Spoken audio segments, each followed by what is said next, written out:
जय श्री राधे, जय श्री कृष्ण, जय माता की। दुर्गा जी के पवित्र नवरात्रे चल रहे हैं।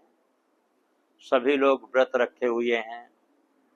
व्रत का मतलब होता है, उपवास का मतलब होता है उप समीपे अस्ति, माने हम अपने आराध्य के समीप बैठ करके अपने आराध्य को प्रसन्न करें। उपवास का मतलब ये होता है।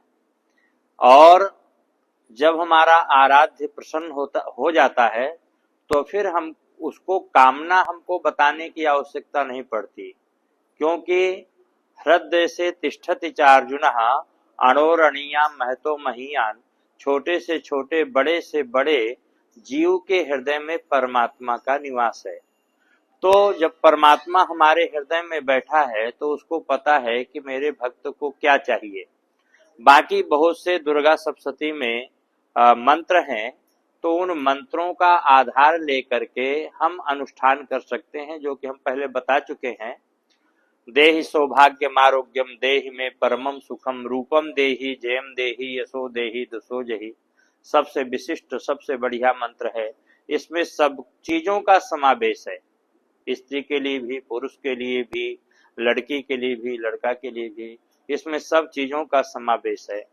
बहुत से लोगों का ये है कि महाराज अष्टमी कब है, अष्टमी कैसे पूजना है।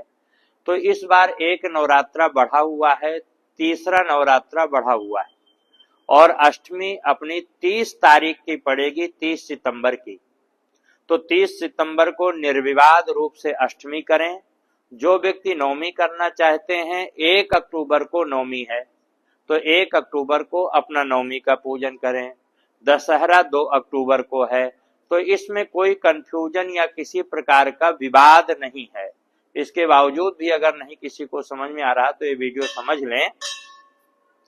30 तारीख को अष्टमी, 1 अक्टूबर को नवमी और 2 अक्टूबर को दशहरा है। अब अष्टमी का पूजन कैसे करें? हवन तो जैसा करते हैं वैसे करें। भगवती को जायफल और लौंग बहुत प्रिय है। लौंग का जोड़ा और जायफल चढ़ाने से जो प्राणी के ऊपरी बाधाएं, परेशानियां, दिक्कतें, राहु आदि का प्रकोप, तो लौंग और जायफल चढ़ाने से वो सब चीजें दूर हो जाती हैं।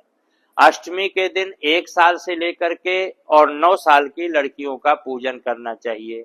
9 साल से जो ऊपर लड़कियां हैं उनका पूजन जो है शास्त्र में निषेध माना गया है।